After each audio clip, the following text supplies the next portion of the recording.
এই যে তাহেরি সাহেব নিচে নতুন নতুন জিকির বানিয়েছেন আপনি। কত আলেম নাম দেখলাম 7-8 জন আলেমের, বলেন তো ইয়ালি বাবা শাহ আলী বাবা কোন জিকির আছে? কোথায় পেয়েছেন আপনি? আল্লাহর সাথে অন্য কাউকে জুড়ে দেওয়াও যাবে না।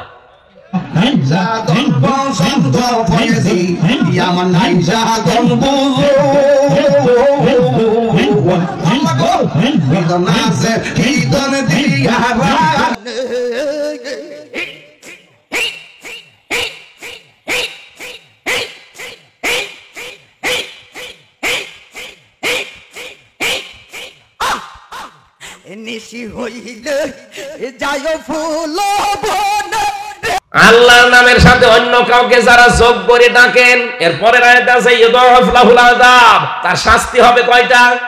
2টা। বলেন বলেন। সুতরাং উনি যদি বুঝে করুক আর না বুঝে করুক, জাহান্নামে যায় যাক। আমরা আর কোনোদিন আল্লাহর সাথে অন্য কারো নাম ডাকবো না। এটা রেকর্ড হচ্ছে, এই জন্য আরো বেশি করে বলছি। আল্লাহর সাথে কারো নাম আমরা ডবল করে আর ডাকবো না। ডাকলে আমার শাস্তি কয়টা? আরো জোরে বলেন। এটা মানবেন তো ইনশাআল্লাহ? হ্যাঁ, মানবেন না? ও জাহান্নামে যায় যাক, ওখানে আল্লাহ বাবা ফতে বাবা শাহ আলী বাবা নিয়ে যাক, কিন্তু আমি ওর সাথে নেই, কারণ আমাকে নিষেধ করেছে কে? আল্লাহ। আল্লাযীনা লা ইয়াদউনা মা'আল্লাহি ইলাহান আখার। কত মানুষকে দেখি রাসূলুল্লাহর নামে জিকির করে, এটাও হারাম। রাসূলুল্লাহর নামে দরুদ পড়বেন আর জিকির করবেন শুধুমাত্র একমাত্র কেবলমাত্র কার নামে? আল্লাহ বাদে কারো নামে জিকির করা জায়েজ নেই। জেলখানায় একজনকে পেয়েছিলাম, ওই যে সোহেল চৌধুরী হত্যা মামলার আসামি মামুন। সোহেল চৌধুরী নায়ক ছিল না? ওকে যে মেরে ফেলেছিল সে 25 বছর জেল খাটতেছে। দেখতাম রাত 2:30-3টায় আমি আর মামুনুল হক উঠতাম তাহাজ্জুদের জন্য, আর ওই লোকটা উঠতো জিকির করার জন্য। শরীর তো সেরকম 25 বছর বসে বসে খেয়ে একেবারে হাতির মতো হয়েছে। ওইটাই জিকির আরম্ভ করতো, ইয়া রাসূলুল্লাহ ইয়া রাসূল। কি গো, ঘর কেঁপে ওঠে। 4 তলায় আমরা 3 তলায় আমরা 4 তলায়। একদিন ডাক দিয়ে বললাম যে ভাই কি করেন? বলছে হুজুর জিকির করি। কিসের জিকির? ইশকে। ইশকে কিসের ইশক? রাসূলুল্লাহ। রাসূলুল্লাহর ইশকে কোনো জিকির নেই। কে শিখিয়েছে আপনাকে? এই ছেলে একজন এসেছিল, সবুজ পাগড়ি মাথায় দেওয়া, মাইজ ভান্ডারি বাবার মুরিদ। উনি এসেছিল, উনি আমাকে শিখিয়েছে, আমি ওর পর থেকে এই জিকির করি। মামুনুল হক বলল ভাই না, এটা কোনো জিকির না, জিকির হবে কার নামে? আমি আজকে থেকে ইয়া রাসূলুল্লাহ কোনো জিকির আর করবেন না। দেখলাম পরবর্তী দিনে উনি পাল্টিয়ে গেছে, উনি ওঠে জিকির করে শুধু আল্লাহু আকবার আল্লাহু আকবার। ঠিক আছে, এটা করে। আর যদি আপনি শাস্তি থেকে, গজব আযাব থেকে, আল্লাহর বরদোয়া থেকে, আপনি যদি তার লানত থেকে বেঁচে থাকতে চান, তাহলে যখনই সময় পাবেন সব সময় পড়বেন আস্তাগফিরুল্লাহ। পাক থাকেন আর না পাক থাকেন, আমি সহ যারা এখানে এসেছি প্রতিটি মানুষ, এই নারী পুরুষ সবাই এই শব্দটা মুখে রাখবেন। যেখানেই থাকেন, যে অবস্থায় থাকেন, আপনি পাক আছেন না পাক আছেন দেখা দেখির দরকার নেই, বলবেন আস্তাগফিরুল্লাহ আস্তাগফিরুল্লাহ। দুনিয়ায় যে চিন্তা ভাবনা আছে এইটা আস্তে আস্তে আল্লাহ আপনার দূর করে দেবে, আর এইটার কারণে কিয়ামতের ময়দানে আপনি বিশাল নেকির ঢের দেখতে পাবেন। সবচাইতে বড় বিষয়, আল্লাহ ওই আস্তাগফিরুল্লাহ পড়া অবস্থায় কোনো গজব আপনার প্রতি দেবে না। জোরে বলেন সুবহানাল্লাহ।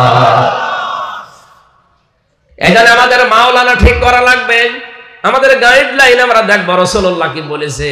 হ্যাঁ, আল্লাহ কি বলেছে, রাসূলুল্লাহ কি করেছে, এইটার নাম ইসলাম।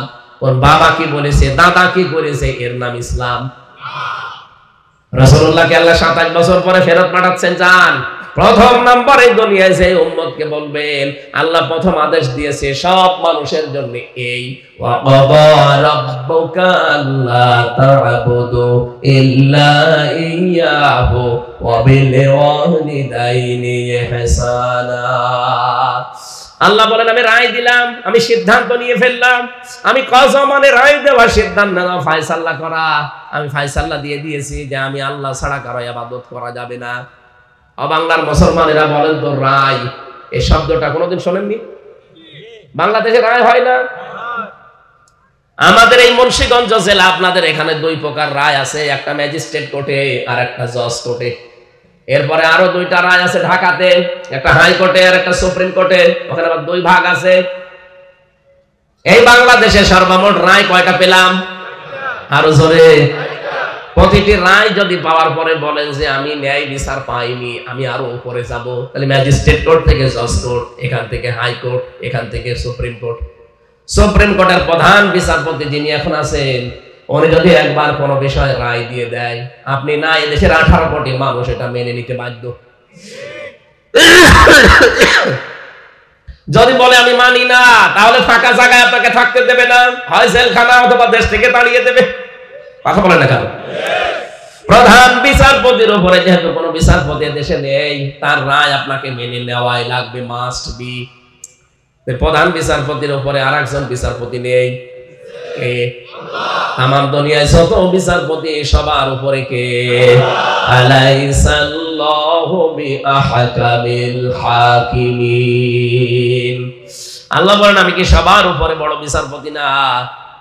আমি আল্লাহ যদি কোনো বিষয় একবার রায় দিয়ে দেই, আমার রায় যদি কেউ মানতে অস্বীকার করে, আমার রায়ের বিরুদ্ধে যদি কেউ অবস্থান নেয়, ইয়া মাশারাল জিন্নি ওয়াল ইনসি ইনিস্তাতা'তুম আন তানফুযু মিন আকতারিস সামাওয়াতি ওয়াল আরদ ফানফুযু লা তানফুযুনা ইল্লা বিসুলতান। জবান খুলে পড়েন ফাবিআইয়ালাহি রাব্বিকুমা তুকাদ্দিবান। রব্বুল আলামিন বলেন, হে জিনার মানুষেরা, আমার আইন, আমার রায় যদি ভালো না লাগে, আমার আসমানের নিচ থেকে জমিনের উপর থেকে বের হয়ে যা। কোথায় যাবি? যেখানে যাবি ওইটা কার? সুতরাং বের হয়ে যাওয়ার জায়গা যেহেতু নেই, আমার রায়গুলো মেনে নে। আল্লাহর প্রথম রায় এই যে আল্লাহ বাদে কারো ইবাদত করা যাবে না। অন্যান্য ধর্মের লোক যারা আছেন, আমি বহু ধর্মের লোকের সাথে মিশে দেখেছি। এই পৃথিবীতে প্রায় 4,500-এর উপরে ধর্মের লোক আছে।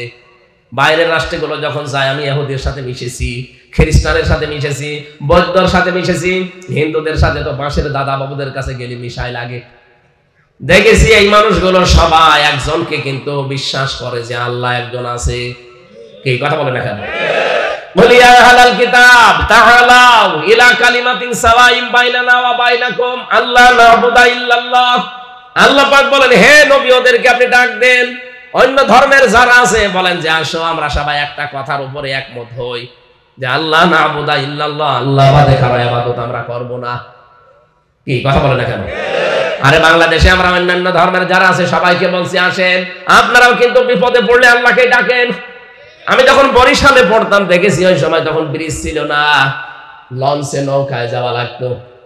নৌকায় করে যাচ্ছে, হঠাৎ ঝড় উঠেছে, নৌকা কাঁপাকাঁপি করছে। দাদার দাদি হিন্দু, ওরা দেখছে পড়ছে লা ইলাহা ইল্লাল্লাহ। কি গো, চেহারা দেখে মনে হচ্ছে অন্য ধর্মের। কালেমা পড়েন কেন? বলছে দেখো যে ঝড় উঠেছে, কালী দুর্গার কাজ না, আল্লাহ লাগবে।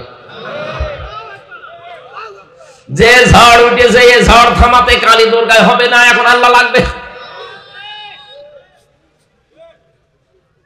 সবার মনের ভেতরে এটা আছে যে আল্লাহ একজন আছে, কেউ উপরওয়ালা বলে ডাকে, আমরা বলি কি আরো জোরে। সবাই যখন আছে, আপনি খ্রিস্টানদের কাছে যান, আমি পেয়েছি তাদের কাছে, তারা মুসা নবীকে জোসেফ বলে ডাকে। আমি ইহুদির সাথে মিশেছি থাইল্যান্ডে, যে ওই মানুষগুলো হযরতে মুসাকে ওরা ডাক দেয়, হযরতে ঈসা নবীকে তারা যিশু বলে ডাক দেয় খ্রিস্টানরা, মুসা নবীকে ইহুদিরা বলে জোসেফ। আমি নবীর কথা যখনই আলোচনায় তুলেছি, আমাদের নবীর নাম মুহাম্মদুর রাসূলুল্লাহ, ওদের ওই ভাষা ইংরেজি অথবা দেশীয় ভাষা দিয়ে কথা বলে, পাশে আবার বাঙালি নিয়ে থাকি, তো ওরা ট্রান্সলেশন করে দেয়, বলে ওরা বলতে চায় যে ওদের নবীর নাম নাকি জোসেফ, যিশু। হ্যাঁ, নবীর নাম জোসেফ ওরা বানিয়েছে, আমার আল্লাহর দেওয়া নাম হচ্ছে মূসা। নাম কি? ওরা নাম দিয়েছে যিশু, ওরা নিজেরা বানিয়ে। আমার আল্লাহর দেওয়া নাম হচ্ছে হযরতে ঈসা রূহুল্লাহ। নাম ঠিকই আছে, নাম পাল্টিয়েছে, তাতে কি? ব্যক্তি একজনই।